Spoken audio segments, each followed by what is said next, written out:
This isn't just another injury report. This is a reckoning. When Caitlin Clark's own father stepped forward, shattering his silence with a trembling voice and a heavy heart, it sent shockwaves through the basketball world. He had stayed out of his daughter's professional life for years, content to let her game speak for itself. But this time he couldn't, not after what he saw, not after watching his daughter again leave the court limping, clutching her groin, eyes fighting back tears beneath the blinding lights. The image wasn't just haunting, it was unacceptable. What followed was even more unthinkable. Her personal doctor stepped into the public eye, a figure who had known Clark's body better than any coach, trainer, or league physician. And what he revealed wasn't just a diagnosis, it was an indictment. This wasn't a new injury, he explained. This was something that had been lurking in the shadows for years, quietly worsening while Clark carried the weight of women's basketball on her back. The groin injury, he said, was only the tip of the iceberg. Suddenly,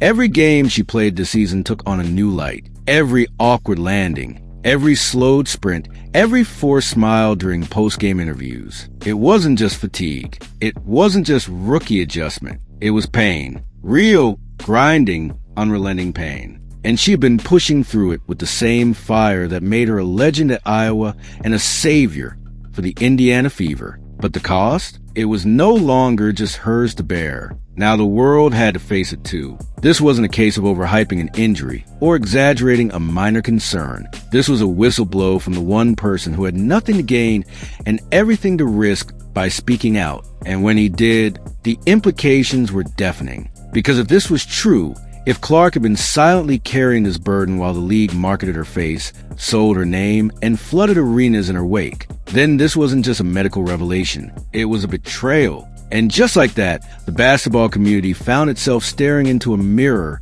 it didn't want to hold. How long had this been going on? Who knew? Who looked the other way? Because as it turns out, Caitlin Clark's story wasn't just about a star pushing through adversity. It was about a system willing to let her suffer in silence for the sake of ticket sales and TV ratings. From the very beginning of her rookie season, the numbers told one story, but the footage told another. Clark was electric on paper, putting up 19.2 points, 8.4 assists, and nearly 6 rebounds per game. But eagle-eyed fans and former pros started noticing something off. Her footwork looked stiffer, her crossovers less fluid. She wasn't fading, but she was changing, and not in the way players evolve. This was something deeper, something forced. The conversation slowly shifted. Was it the pressure? Was she exhausted? Or was something wrong physically that no one wanted to acknowledge? Behind the stats and the hype, people began asking, was Caitlin Clark truly okay? And then came the answer, like a slow, chilling realization creeping in through the cracks. No, she wasn't. Her explosive bursts were fewer. Her minutes were managed more tightly. And those iconic full-court drives she made look effortless in college, they were now strategic and measured. It was as if her body had limits she wasn't allowed to admit, but had no choice but to obey. The contrast from her Iowa dominance to the grind of the WNBA was no longer subtle. It was screaming to be noticed. And yet, through it all, Clark never complained. Not once. She showed up, smiled for the cameras, signed autographs, and showed her the dreams of a league starving for a superstar. But behind that stoic exterior, her body was waving a red flag. And only now are we beginning to understand the cost of her silence. The step up from college to the pros is brutal for anyone. But for Caitlin Clark, it was an entirely different beast. Most rookies come in with time to adjust, a cushion, a moment to breathe. Clark, she was expected to save a franchise and resuscitate an entire league on day one. The WNBA schedule is compact, the travel relentless, and the physicality unmatched. And yet, Clark was tossed into the fire with barely a whisper of concern for her well-being. Her debut season wasn't just a sports story, it was a spectacle. Media appearances, brand campaigns, and fan expectations created a perfect storm. Clark was never allowed to be a rookie. She had to be a miracle. And when you combine that level of expectation with the unforgiving grind of professional sports, something's gotta give. And what gave was her body. It wasn't just the groin. Medical professionals now say her entire physical system had been under duress for months, maybe years. The kind of wear and tear that builds slowly, silently, until it erupts, but no one saw it. Or maybe they did and chose not to speak. That possibility is what's so chilling. Because if even a generational talent like Caitlin Clark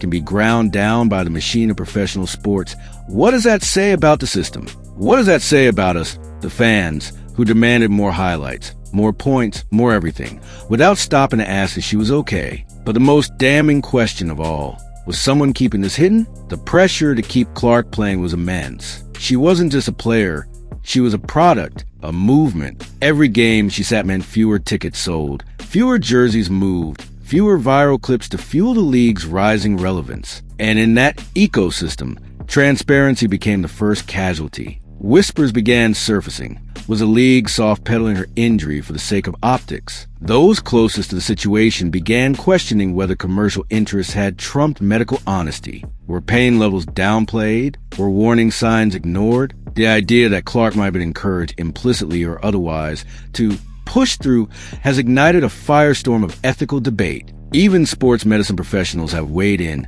suggesting that young athletes, especially women, often feel pressure to minimize pain to meet performance expectations. And when the spotlight is as blinding as it's been for Clark, that pressure becomes unbearable. What we're left with is a disturbing thought. Did Caitlin Clark feel she couldn't afford to speak up? That being honest about her pain would be seen as weakness, not just by the league, but by the fans who idolize her? Her style of play, the slashing drives, the deep threes, the whip-smart assists, wasn't just beautiful. It was punishing. Every pivot, every fake, every hard-cut placed stress on her joints and muscle groups. Point guards are already under enormous strain. Add in Clark's relentless pace and usage rate, and you're talking about an athletic workload that borders on inhumane. Her biomechanics have been under the microscope for years, with some analysts suggesting she has movement patterns that, while effective, might predispose her to certain types of injuries. In college, those red flags were theoretical. In the WNBA, they're reality. And the groin injury? It's not an isolated incident. It's the symptom of years of pushing her body beyond what most athletes ever experience. Combine that with the increased physicality of the league, and you've got a powder keg waiting to blow. Medical experts have begun using Clark's case in broader discussions about players' safety and preventative care. The lesson? Sometimes greatness comes at a hidden cost. And if you don't address it early, if you let the show go on without pause, the body will eventually send its own message. Loud, painful, and unavoidable. Now, that message is echoing across the WNBA like a siren. What makes this story even more complex is the tangled web of medical personnel, team doctors, personal doctors, league officials, each with different priorities, different pressures, and different versions of the truth. And in the middle of it all, a 22-year-old rookie with the world on her shoulders. Legal analysts have weighed in, pointing out that athlete medical information is protected by law. So when Clark's physician went public, it wasn't just unusual, it was urgent. It was a line in the sand. Someone, finally, putting the player above the politics. But it also raises a question. How many others knew? And if they knew, why didn't they say anything sooner? The relationship between medical truth and corporate interest is murky. When millions are on the line, and the league's most marketable asset is hurting, whose voice gets heard? The players? The sponsors? The executives? Because in that war of interests, the athlete's health can easily become collateral damage. And Clark's story? It's quickly becoming the blueprint for what not to do when handling generational talent. And now the basketball world is grappling with a reckoning that goes far beyond one athlete's injury. It's about accountability, or the lack of it. Because if the WNBA's brightest star can be failed so publicly, so comprehensively, then how many others have suffered silently, without a doctor willing to speak up or a father willing to break protocol? Caitlin Clark's experience is no longer an isolated tragedy. It's a damning case study, one that exposes a deep, systemic rot in the way professional sports treat their players, especially when those players become brands before they're even allowed to breathe. What happens when a machine is too big to stop? When the momentum of marketing, media, and money is more powerful than the truth? Clark's pain didn't fit the narrative, so it was buried, glossed over with highlight reels, camouflaged by triple-doubles, and sold in polished press releases. But now the illusion is breaking. The fans, once content with the show, are demanding answers. The sponsors, once thrilled with the exposure, are getting nervous. The silence that once protected the league is becoming a liability. And the questions just keep multiplying. Did Clark's coaches know the full extent of her condition? Were there moments, private ones, when she expressed concern, only to be told to tough it out? Did executives look at her discomfort and see dollar signs instead of red flags? The public may never get the full truth, but even fragments of it, now made visible, paint a picture that is impossible to ignore. A picture of a league that gambled with its most valuable asset and may now be forced to pay the price. Because Caitlin Clark isn't just a basketball player. She's a movement, a phenomenon, a symbol of what women's sports can become when given the spotlight. And if the very institutions that elevated her end up being the same ones that pushed her too far, too fast, then this isn't just a story about injury. It's a story about exploitation, about how systems built to celebrate talent sometimes cannibalize it in their hunger to stay relevant. And yet, in all this chaos, there remains a quiet strength to Clark's presence. She hasn't lashed out. She hasn't demanded sympathy. But her silence now feels heavier, louder. It speaks volumes. And maybe, just maybe, it's that very silence, the kind that forces others to fill in the gaps, that will change the way this league treats its stars. Maybe this moment of reckoning will finally force those in power to choose. Do they want a league that lasts or one that burns its brightest lights out before their time?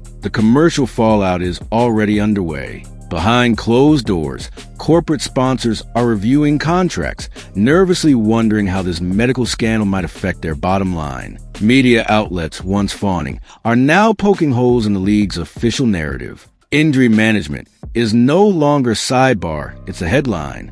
And Clark? She's stuck in the middle of a storm she never asked for, but was forced to carry all along. For the Indiana Fever, this goes beyond losing a superstar to injury. It risks the very credibility of their front office. If it's discovered that key decision makers were aware of Clark's physical condition and still allowed her to be overextended, the backlash will be swift and unforgiving. The Fever was supposed to be her fresh start, her launch pad. But if mishandled, they could become the cautionary tale. The WNBA, too, now stands at a dangerous crossroads. Clark was their ticket to mainstream legitimacy, to viral moments, packed arenas, and surging TV ratings. But in prioritizing short-term exposure over long-term care, they may have jeopardized everything. Because nothing crumbles a movement faster than the realization that its foundation wasn't built on care, but on convenience. This scandal might force a complete overhaul of how the league handles medical transparency.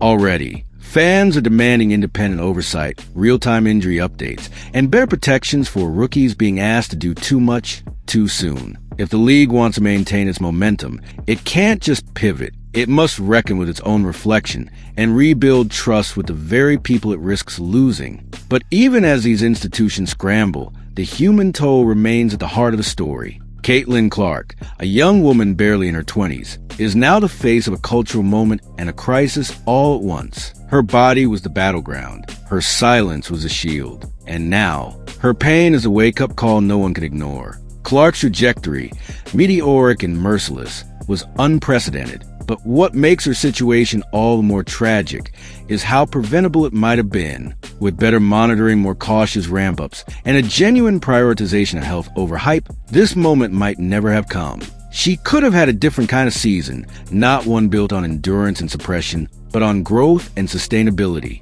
Instead, we got a spectacle. One that thrilled and awed and sold millions of dollars in merchandise, while behind the curtain, her body quietly unraveled. And now that curtain has been ripped away, revealing an industry that must answer for how it treats its brightest talents when the cameras stop rolling. There's also an undeniable gender dimension to this crisis. Women's sports, long marginalized, are now finally receiving the attention they deserve. But with that attention comes risk, because the infrastructure wasn't ready. The protocols weren't in place. The players, like Clark, became guinea pigs in a grand experiment of mass visibility, without the safety nets needed to protect them. Clark's situation might become the definitive example of what happens when progress moves faster than preparation. A warning that the revolution in women's sports must include care, not just coverage. That visibility without infrastructure can do as much harm as good, and that hype without healing becomes dangerous when placed on a single set of shoulders. In many ways, Clark's injury is no longer just her own. It belongs to all of us, fans, executives, teammates, journalists, who watched her every move without asking what was costing her to keep going. We didn't just witness greatness, we demanded it. And now, we have to reckon with what that demand really required. But there's still time to right the ship. Clark is young, she's resilient, and if her story forces a league to adopt new policies, safeguard its players, and rethink its priorities, then maybe this moment of pain will become a catalyst for progress, not just for Clark, but for every future player who steps onto the court. It's time to stop pretending that excellence just happens. It's time to acknowledge the invisible labor, the chronic pain, and the silent sacrifices that come with being the face of a movement. And it's time to ensure that no other player is asked to carry all that weight alone. Because if we don't, if we continue down this path of performance over protection, profit over people, we won't just lose Caitlin Clark.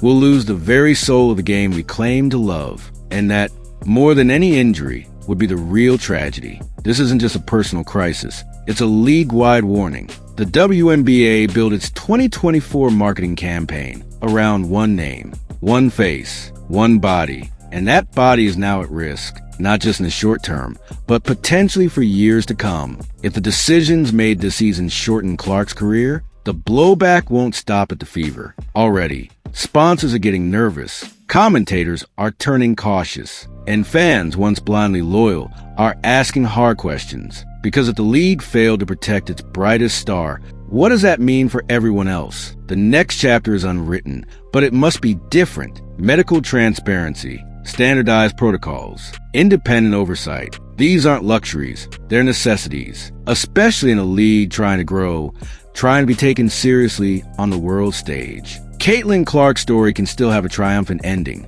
but only if we listen now, only if we protect her now. Not after another limp off the court, not after another day-to-day designation that hides something bigger. Now, because if we don't, we risk losing something far greater than a player. We risk losing the future of women's basketball itself.